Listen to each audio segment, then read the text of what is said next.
युगल कीर्तन के साथ प्रारंभ करते हैं वृंदावन के भाव को। वृंदावन के भाव का, ब्रज की दिव्यता का प्राण है यह युगल गीत, और इस युगल गीत के माध्यम से स्मरण वंदन जो स्वाभाविक यहाँ की भक्ति का स्वरूप है वो स्वतः है हो जाता है मिलकर भाव से।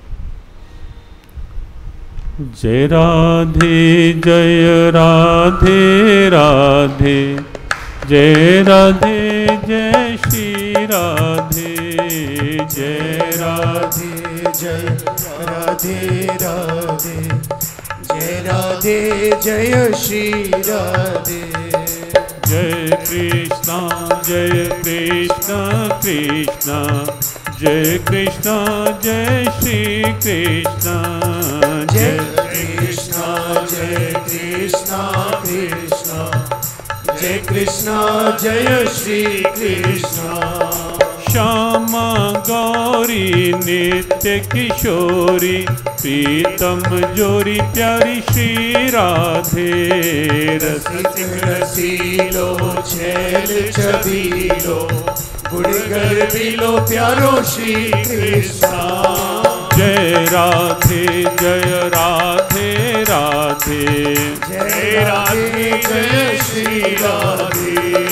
जय कृष्णा कृष्णा, जय कृष्णा जय श्री कृष्णा। रास विहारिणी रस विस्तारिणी, प्यारी श्री राधे।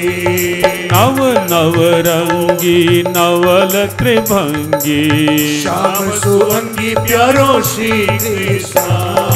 जय राधे जय राधे राधे, जय राधे जय श्री राधे। जय कृष्णा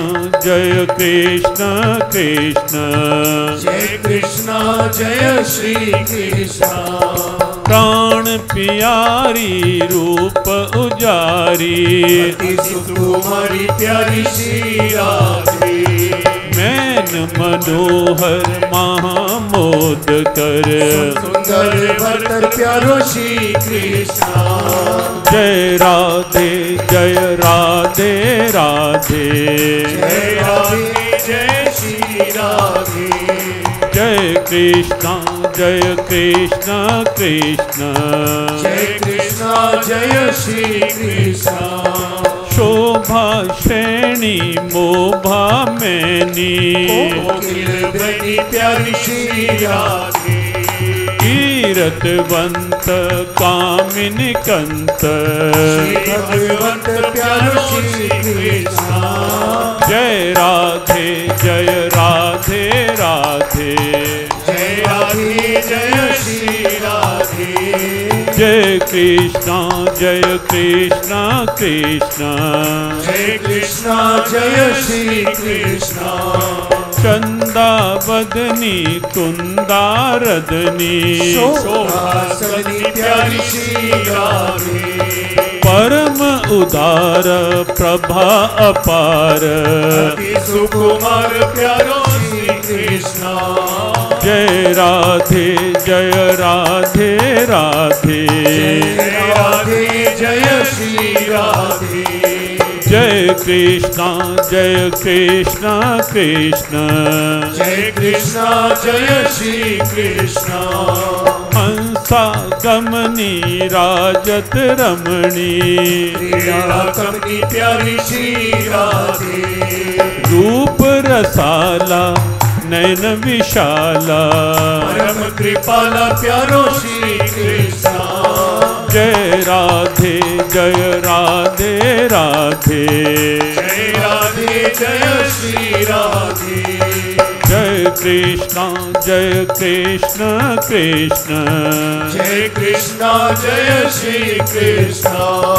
कंचन बेली रति रस रेली, अति अलबेली प्यारी श्री राधे। सब सुख सागर सब गुण आगर, रूप उजागर प्यारो श्री कृष्णा। जय राधे जय राधे राधे, श्री राधे जय कृष्णा कृष्ण, जय कृष्णा जय श्री कृष्णा। रमणी रम्या तरु तर तम्या, रम्या प्यारी श्री राधे। धाम निवासी प्रभा प्रकाशी, सहज सुहासी प्यारो श्री कृष्णा। जय राधे राधे, जय राधे जय श्री राधे। राधे जय कृष्ण कृष्ण, जय कृष्णा जय श्री कृष्णा। शक्त्यालादिनी अति प्रिय वादिनी, पूर्णमादिनी प्यारी श्री राधे। अंग अंग टोना सरस सलोना, सुभग सुटोना प्यारो श्री कृष्णा। जय राधे राधे, जय राधे जय श्री राधे। जय कृष्ण कृष्ण, जय कृष्णा जय श्री कृष्णा। राधा नामिनी गुण अभिरामिनी, स्वामी प्यारी श्री राधे। हरे हरे हरि हरे हरे हरि, हरे हरे हरि प्यारो श्री कृष्णा। हरे हरे हरि हरे हरे हरि, हरे हरे हरि प्यारो श्री कृष्णा। जय राधे राधे, जय राधे जय श्री राधे। जय कृष्ण कृष्ण, जय कृष्णा जय श्री कृष्णा। जय कृष्ण जय श्री कृष्ण, जय कृष्णा जय श्री कृष्णा। जय राधे जय श्री राधे, जय राधे जय श्री राधे। जय राधे जय श्री राधे, जय राधे जय श्री राधे। जय राधे जय श्री राधे, जय राधे जय श्री राधे। श्री राधा कृष्णाभ्यां नमः।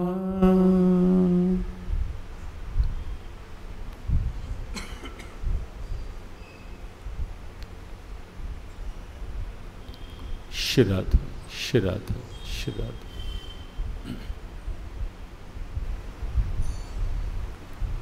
ब्रज की पावन धरा को नमन वंदन।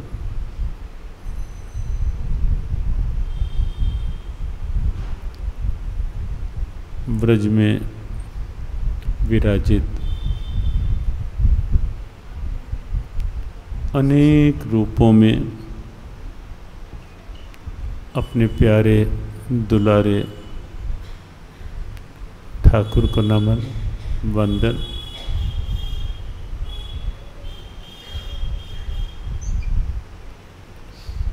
ब्रज के कण कण में रमी हुई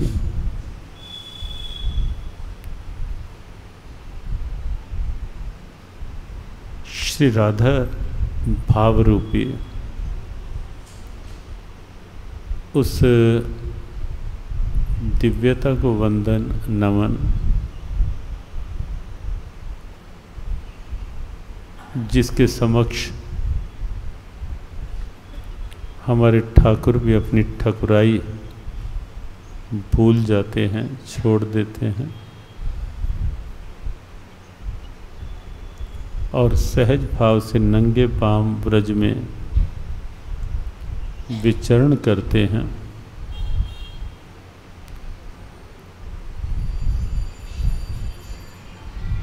ब्रज के ऐसे पावन रजकणों को नमन।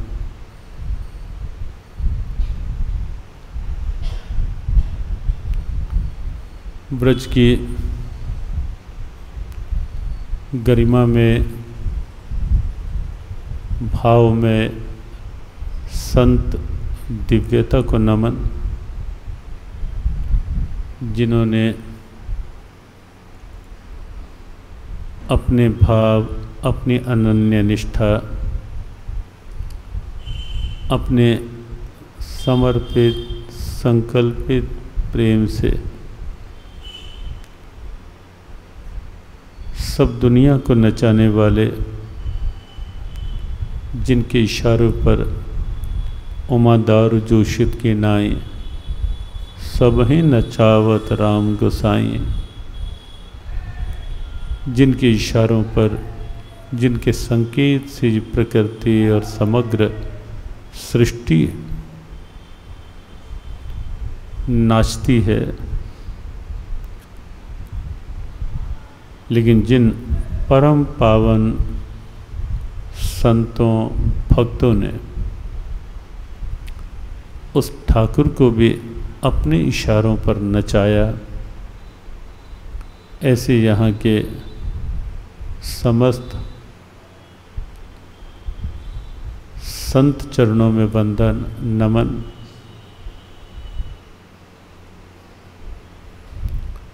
श्रीमद् भगवद गीता भाव के साथ सत्संग की एक यात्रा चल रही है पिछले कुछ दिनों से अलग अलग क्षेत्रों में। सावन का मास और सावन मास में भी यह विशेष हरियाली के दिन, और इन दिनों में भी कल हरितालिका तीज, हरियाली तीज, वृंदावन का दिव्य झूला उत्सव, जिसकी चर्चा कुछ हम कल करेंगे। लेकिन ऐसे दिनों में जबकि हमारे कन्हैया को यह मास और इस मास की दिव्यता विशेष भाती है, ऐसे मास में ये 3 दिन श्री धाम वृंदावन से, जिसके लिए प्रारंभ में एक भजन चल रहा था, सब धामों में धाम निराला श्री वृंदावन धाम, स्वाभाविक भी है। तीर्थ परंपरा हमारा गौरव है, ये सत्य है। तीर्थ परंपरा हमारी आस्था है, हमारी अस्मिता है। तीर्थ हमारी भारतीय परंपराओं के प्राण हैं, जान है। तीर्थ हमारी भारतीय आस्था की एक प्रगट प्रेरक दिव्य गाथा है, सजीव गाथा, जीवंत गाथा। सभी तीर्थ वंदनीय हैं, अभिनंदनीय हैं, लेकिन श्री वृंदावन धाम तीर्थों में वास्तव में निराला है, अलग ही है। अन्य तीर्थ ऐसे जहाँ भगवान ने अपनी कोई लीला की,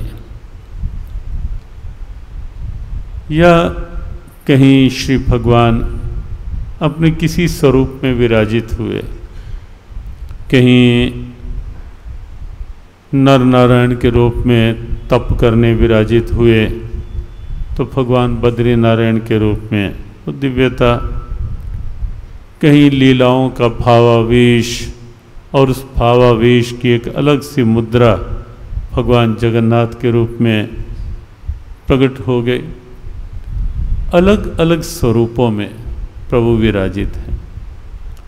इसलिए सब धाम, सब तीर्थ वास्तव में हमारे लिए आनंद की ही प्रेरणा है। हमें हमारी सनातन आस्थाओं के साथ जोड़े रखने की प्रेरणा है।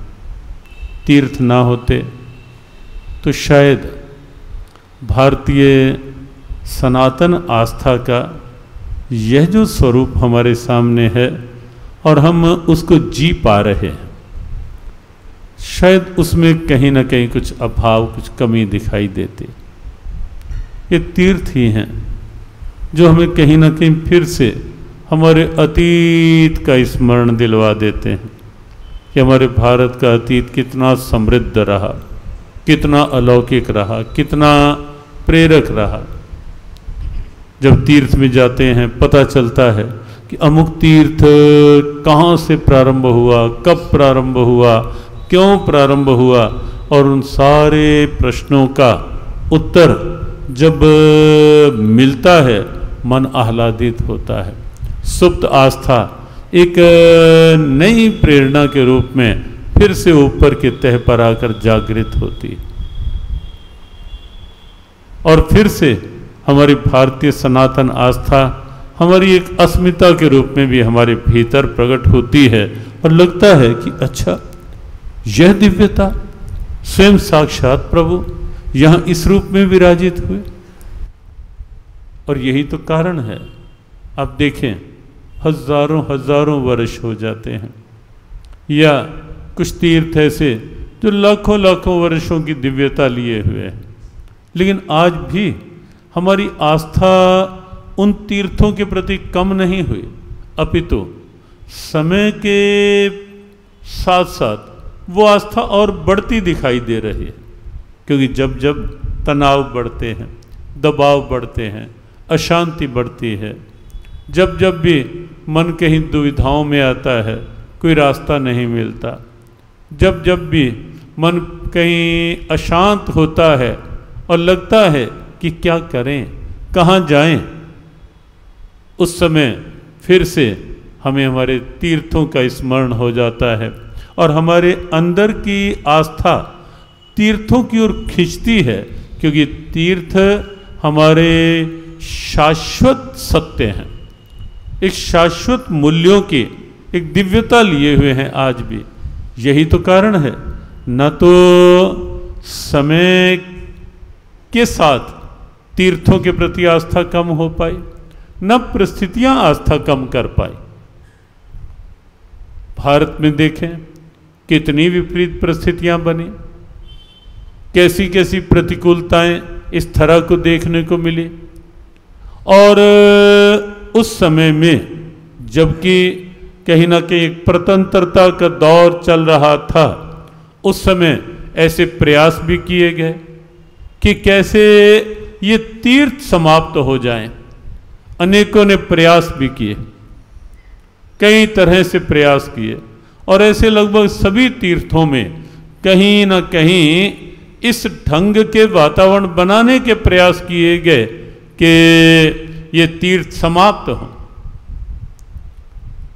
काशी विश्वनाथ और वहाँ विराजित नंदी भगवान का मुख आज भी देख रहा है कि इधर क्या स्थिति थी। श्री कृष्ण जन्मभूमि कहीं ना कहीं उसी का के प्रभाव में ऐसा एक बना, भगवान की कृपा हुई, श्री राम जन्मभूमि स्वतंत्र हुई और प्रभु राम का पावन दिव्य मंदिर जो करोड़ों करोड़ों हृदयों की आस्था एक अंदर से गुहार पुकार कर रही थी कि कब फिर से अवध धाम में प्रभु राम का दिव्य मंदिर बने और वो फिर से निर्माण कार्य प्रारंभ हो पाया।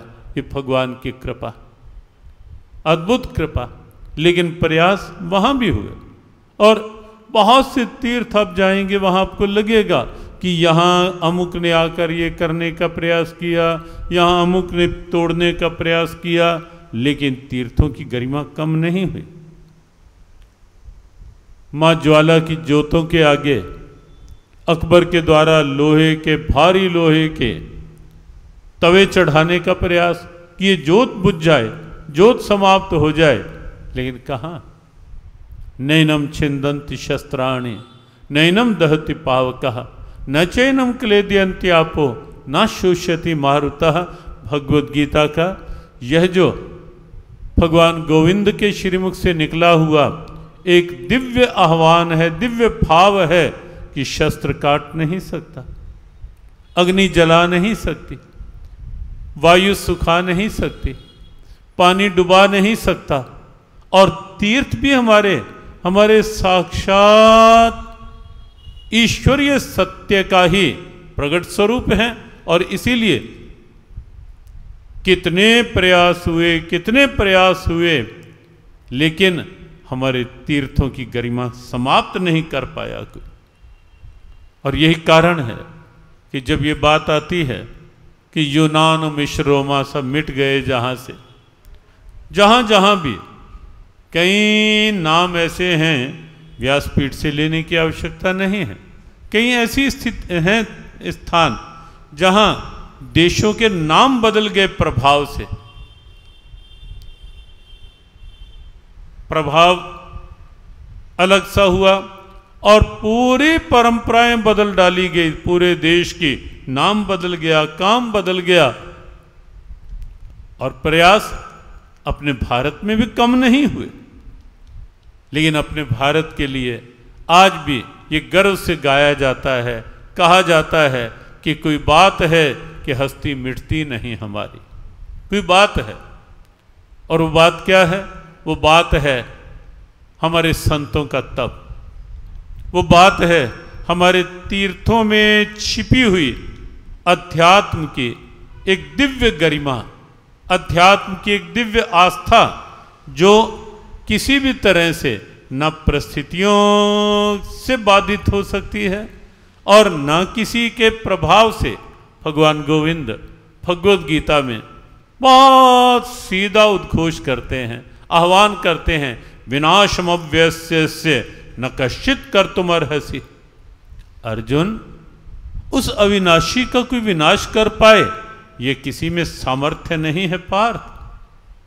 अविनाशी तु तद्विद्धि ये सर्वमिदं ततम विनाशमव्यस्य न कश्चित कर्तुमर्हसि। दूसरे अध्याय का बहुत साहसिक उद्घोष का 17वां श्लोक। उस अविनाशी का विनाश कर पाने की सामर्थ्य कहीं नहीं, किसी में नहीं, कभी नहीं हुई, कहीं नहीं हुई, किसी में नहीं हुई। हर युग में प्रयास बहुत हुए। जब जब परमात्मा साकार रूप लेकर प्रकट हुए तब भी प्रयास हुए, हर युग में प्रयास हुए। हिरण्याकशिपु का प्रयास और क्या था? यही तो था कि नारायण कोई नहीं है, मैं ही नारायण हूं, मेरी ही पूजा, मेरी ही उपासना, मेरे से आगे और कोई नारायण नहीं। लेकिन आज हिरण्याकशिपु कहां? और जिस हृदय में भगवान नारायण प्रकट थे, नाम के रूप में, भाव के रूप में, आस्था के रूप में, उसे भगवान नारायण ने नरसिंह के रूप में न केवल तब अपनी लाडली, अपनी इस निहिल गोद में बिठाया उस प्रहलाद को, अपितु युग बदलते गए। और जैसे ही द्वापर युग का अंत हुआ, सतयुग के बाद त्रेता, द्वापर, और द्वापर के अंत में जब भगवान कृष्ण कुरुक्षेत्र पहुंचे श्रीमद् भगवद गीता के ज्ञान के भाव के साथ, और वहां जब अपनी विभूतियों का क्रम उसका वर्णन करने लगे 10वें अध्याय में गीता जी के, तो वहां प्रहलाद का स्मरण करना भूले नहीं।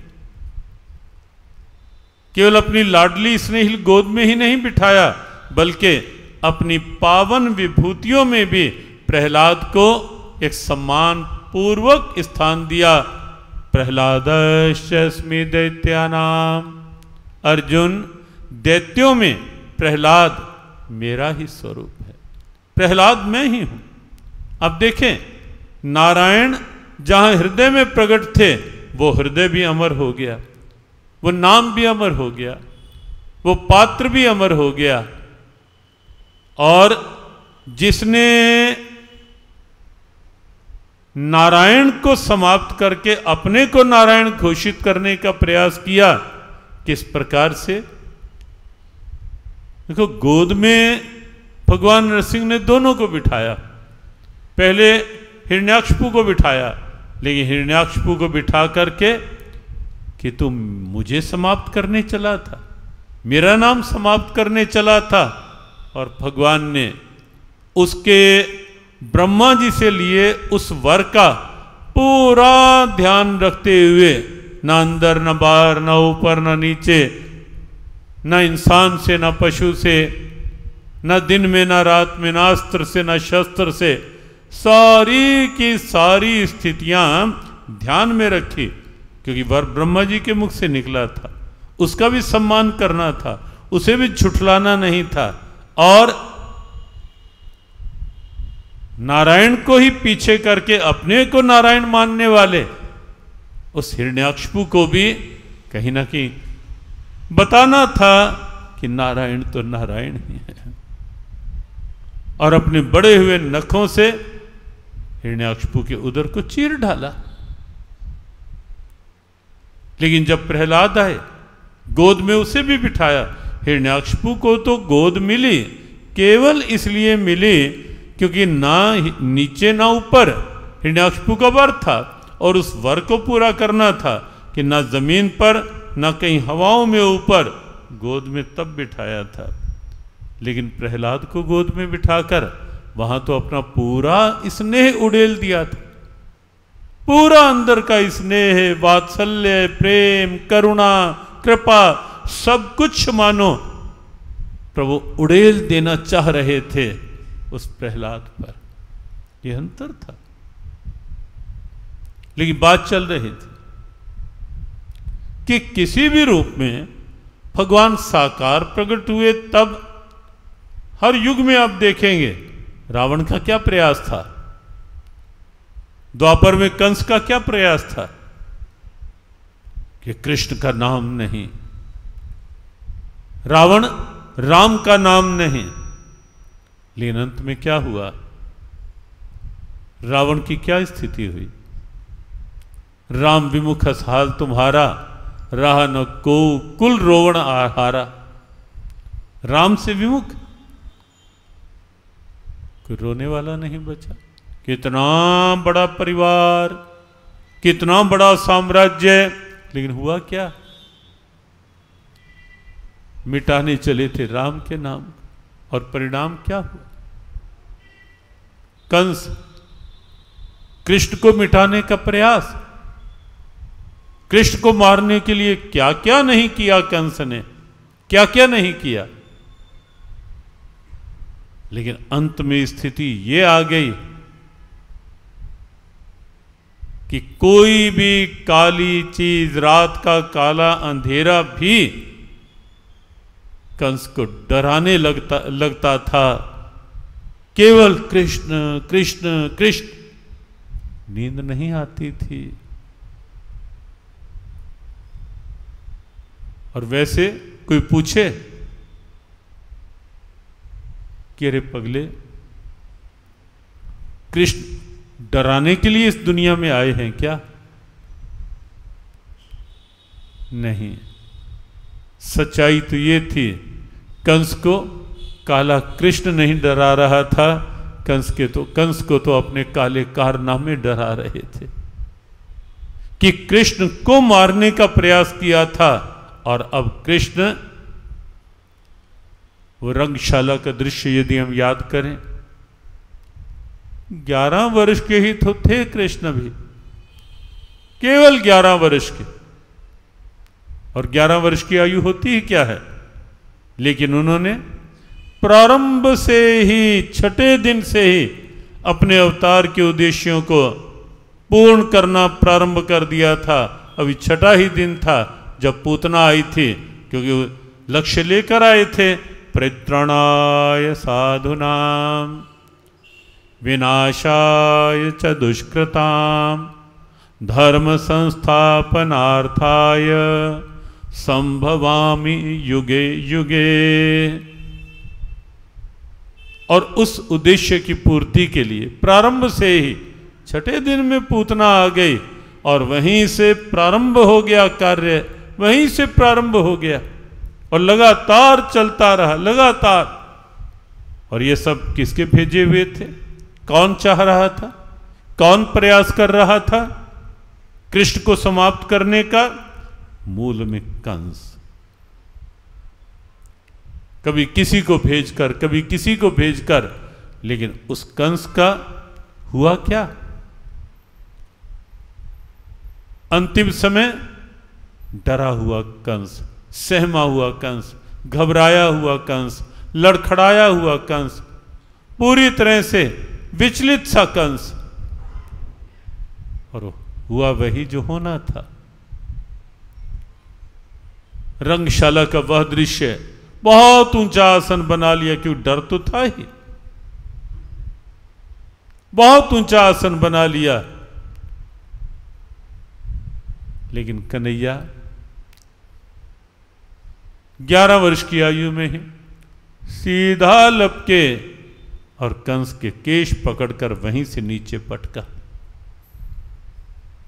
मुझे समाप्त करने चला था।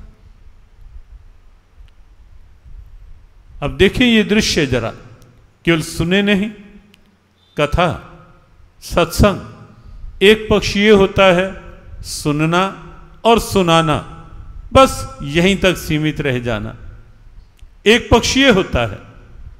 लेकिन कथा का, सत्संग का एक पक्ष ये होता है जो वास्तव में एक आनंद का पक्ष होता है, साथ ही साथ विचार बाद में होता है, मनन बाद में होता है,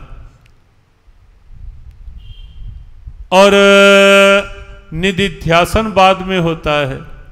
सत्संग के तत्व को विचार पूर्वक आत्मसात करना पश्चात होता है।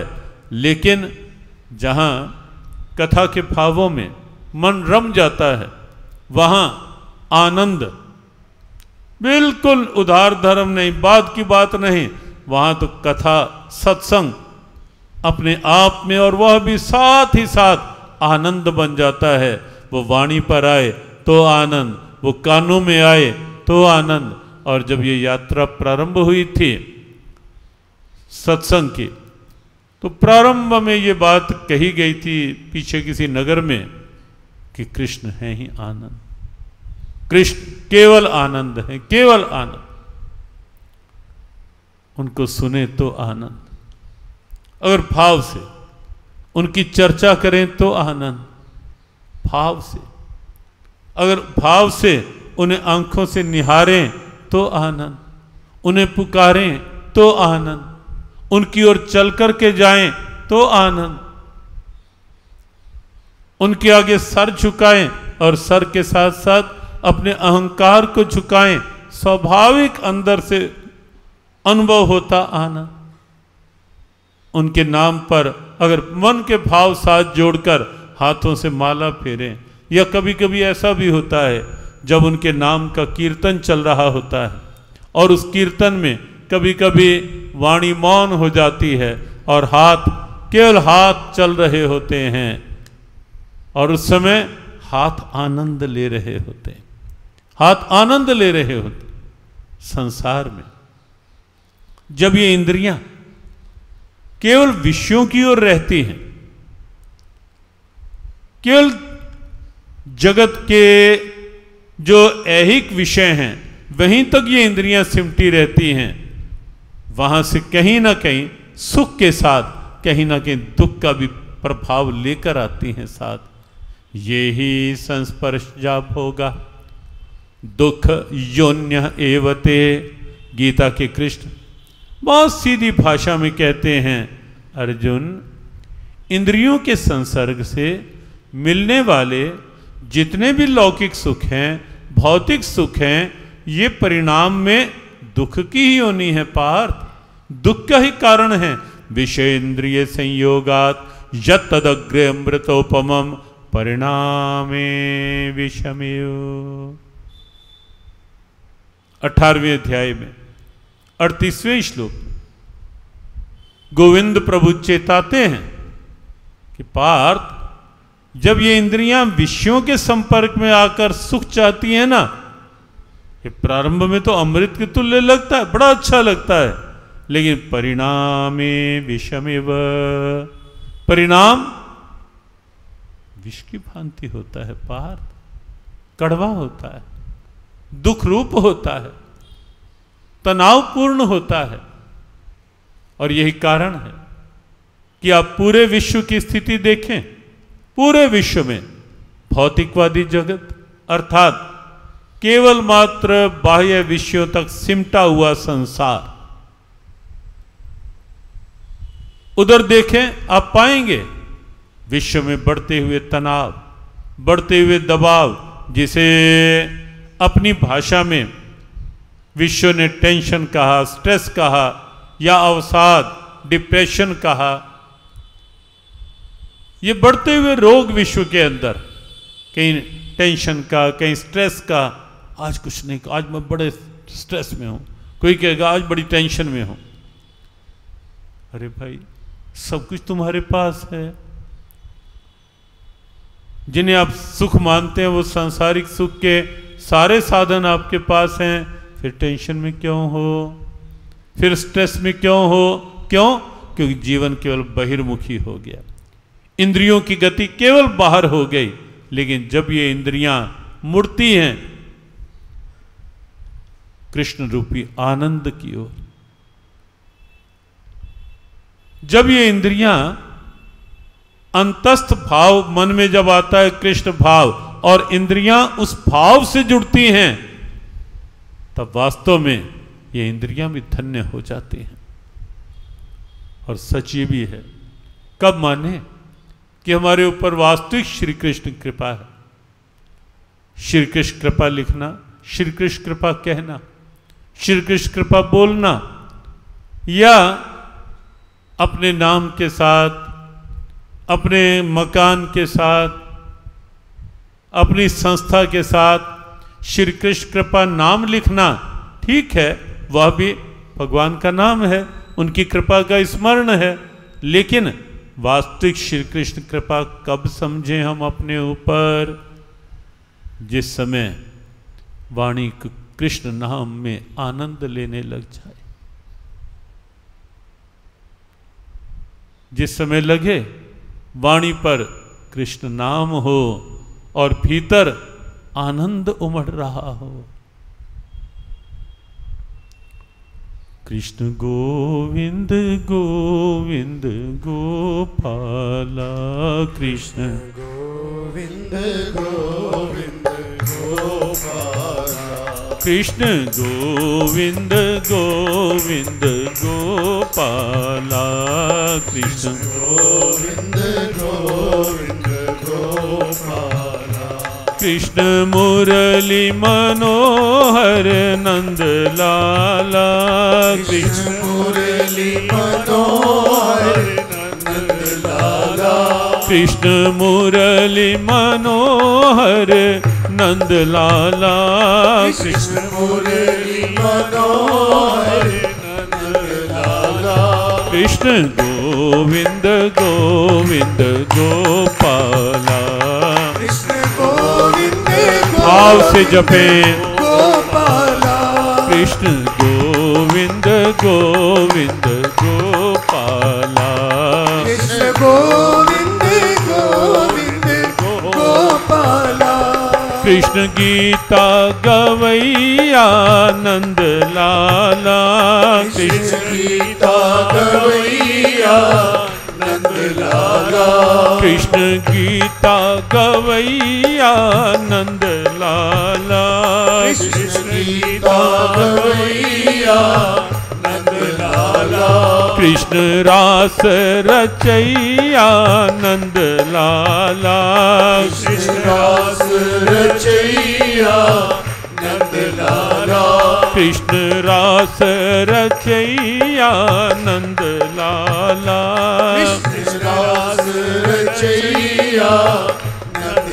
लाला, कृष्ण वंशी बजैया नंद लाला, कृष्ण वंशी बजैया नंद लाला, कृष्ण गौवे चरैया नंद लाला, कृष्ण गौवे चरैया नंद लाला, वृंदावन का बसैया नंद लाला, वृंदावन का बसैया नंद लाला, वृंदावन में बसैया नंद लाला, वृंदावन बसैया नंद लाला, कृष्ण गोविंद गोविंद गोविंद गोपाला, कृष्ण गोविंद गोविंद गोपाला, कृष्ण गोविंद गोविंद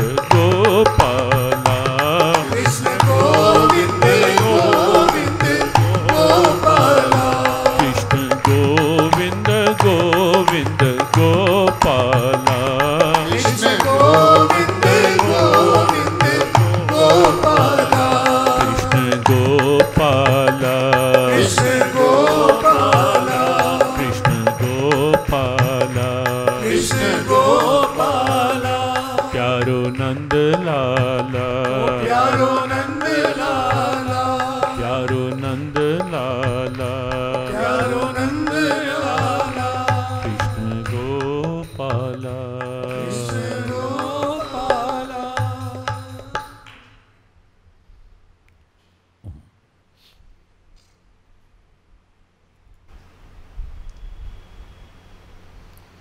कब समझे कि वास्तव में श्री कृष्ण कृपा है?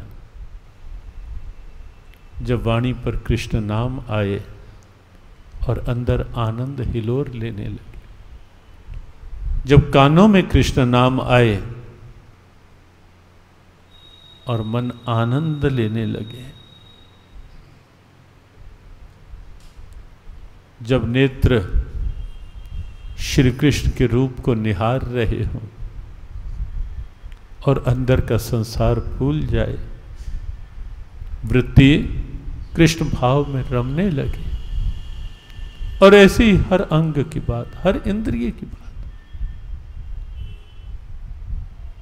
ये श्री कृष्ण कृपा।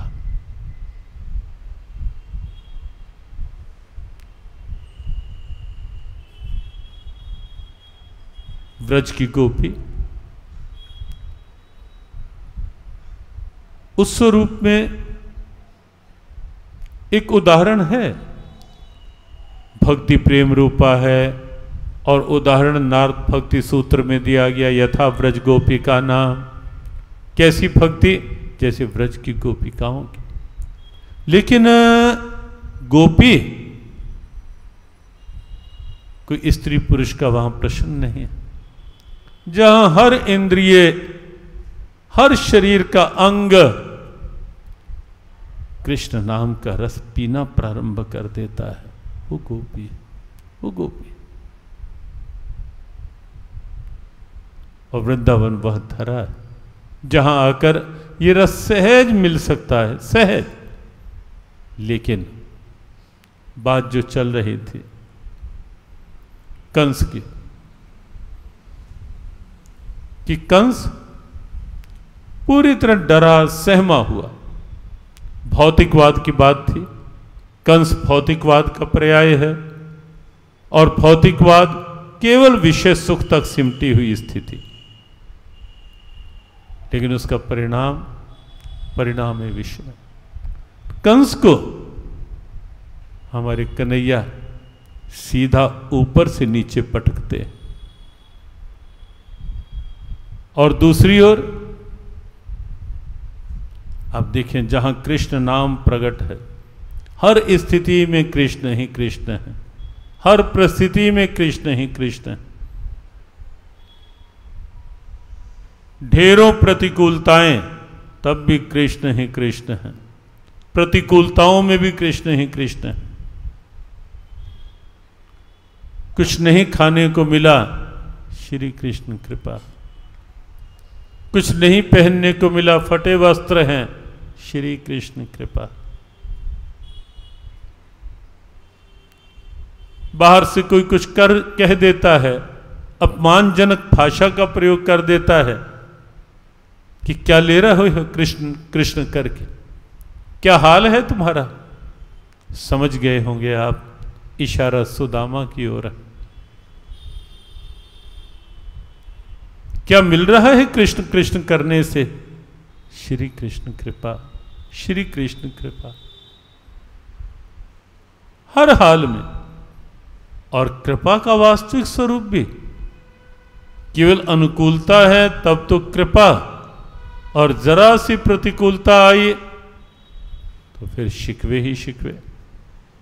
वो कृपा का स्वरूप नहीं है, वो वास्तविक कृपा नहीं है।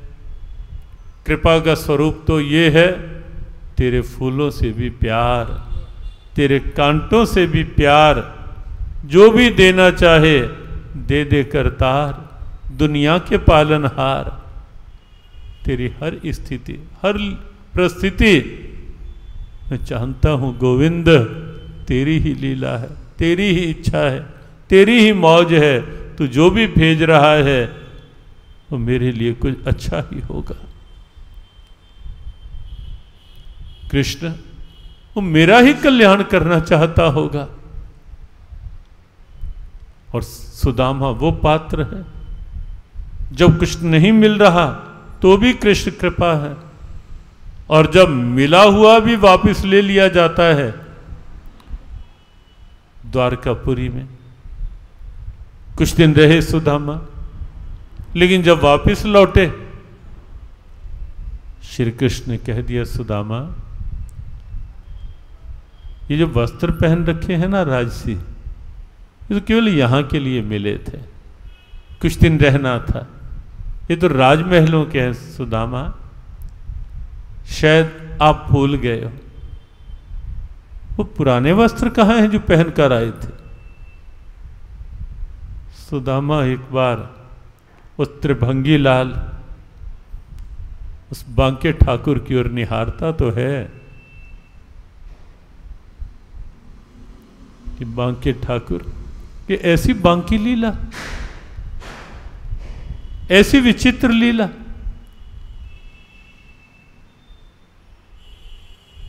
कि पहनाए हुए वस्त्र भी उतरवा रहे हो, ले रहे हो, लेकिन फिर भी सुदामा बाहर निकलकर मन ही मन ये कहता है, नेहा तो ये है ना आज कि जरा सी बात हमारे अनुकूल ना हो, बस फिर तो कहाँ ग्रंथ, कहाँ संत, कहाँ भगवंत। हमने ये कहा था, हमारी बात तो सुनी नहीं गई, हमारी बात तो मानी नहीं गई। बस क्या सब आस्था, सब कुछ एक तरफ रहे, हमारी बात नहीं। हमने ये कहा था, हम तो ये भाव लेकर गए थे वहां, हमारे अनुकूल तो हुआ नहीं।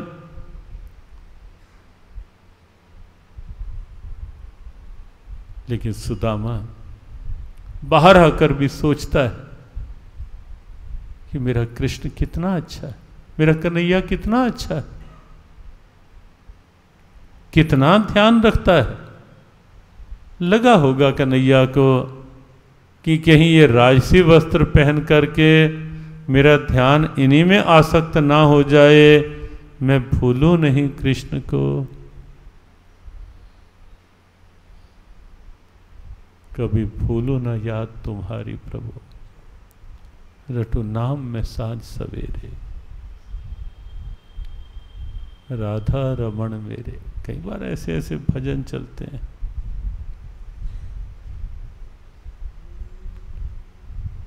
मेरे नाथ मैं आपको भूलूं नहीं, प्रार्थना इतनी है कर लो स्वीकार अब।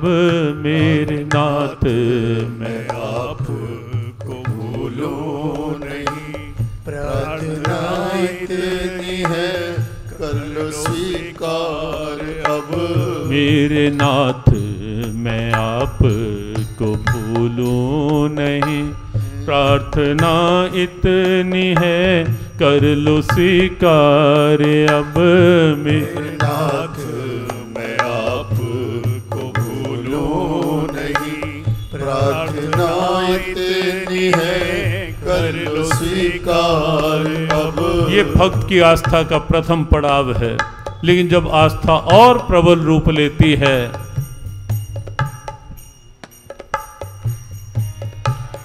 भूल जाऊं जो मैं भूलना आपना, भूल जाऊं जो मैं भूलना आपना, भूल जाऊं जो मैं भूलना आपना, भूल जाऊं जो मैं भूलना अपना।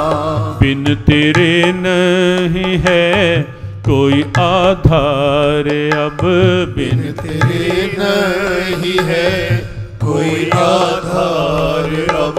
बिन तेरे नहीं है कोई आधार अब, बिन तेरे नहीं है कोई आधार अब। मेरे नाथ मैं आप को भूलूं नहीं, मेरे नाथ मैं आपको भूलूं नहीं। मेरे नाथ मैं आप को भूलूं नहीं। मेरे नाथ मैं आपको भूलूं नहीं।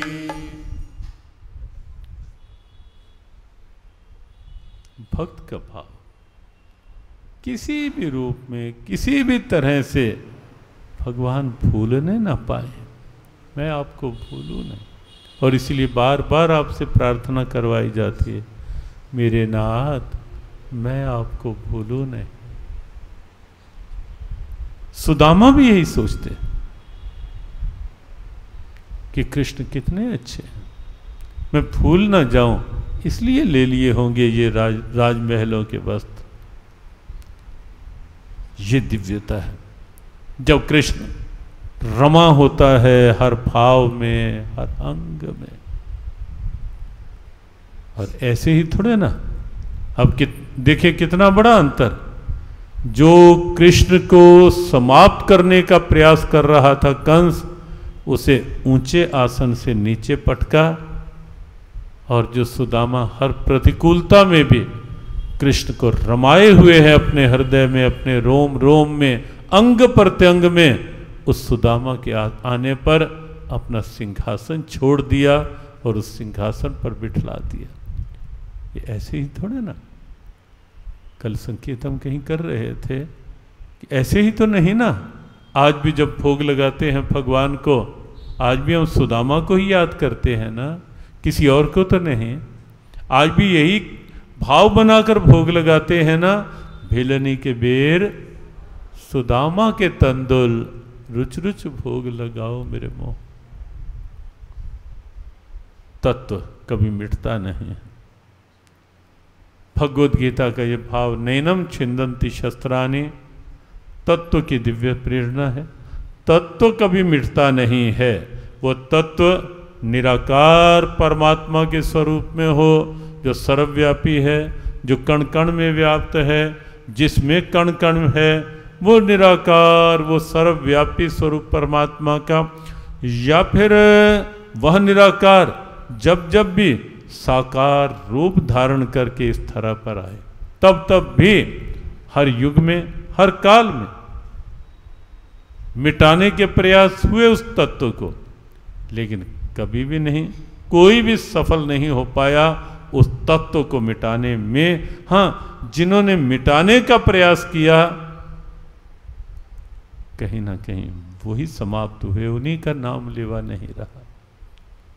यहां तत्व मिटाने का प्रयास हो, और वही तत्व अगर साक्षात कहीं प्रकट होता है, जैसे राम रूप, कृष्ण रूप, या अलग अलग रूपों में जब जब प्रभु आए, या हमारे ऐसे ऐसे तीर्थ धाम हैं, 12 ज्योतिर्लिंग हैं, ये ऐसे ऐसे जो हमारे तीर्थ हैं, जहां स्वयं परमात्मा किसी न किसी रूप में, या तो उन्होंने किसी न किसी रूप में स्वयं को प्रकट किया, और या किसी न किसी रूप में स्वयं को स्थापित किया। ऐसे हमारी ये दिव्य परंपरा तीर्थों की। और वो तीर्थ हजारों लाखों वर्ष हो जाने पर आज भी वो हमारी आस्था को मिटा नहीं पाया, वो श्रद्धा को मिटा नहीं पाया। और सनातन धर्म इसीलिए सनातन था, सनातन है, और सनातन ही रहेगा। क्यों? क्योंकि इसकी नींव जो है वो मजबूत आस्था पर टिकी हुई नींव है, केवल धारणाओं पर नहीं, केवल कोरी मान्यताओं पर नहीं। स्वयं परमात्मा की दिव्यता का तत्व सनातन के रूप में और उसके प्रति आस्था की नींव वो अमिट है, अडिग है, अविचल है। और इसीलिए देश काल परिस्थिति सबकी सीमाओं से अलग है बिल्कुल,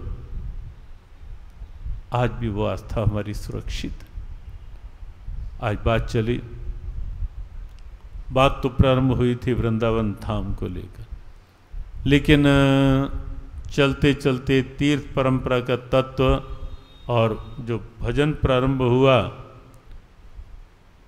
कि सब धामों में धाम निराला श्री वृंदावन धाम, हम उसी की चर्चा और आगे कल करेंगे कि ये तीर्थ क्या हैं, आस्था क्या है, भगवद गीता के भाव साथ लेकर के, क्योंकि मूलतः हमारा भाव जो है गीता की प्रेरणाओं को साथ लेकर चलना है।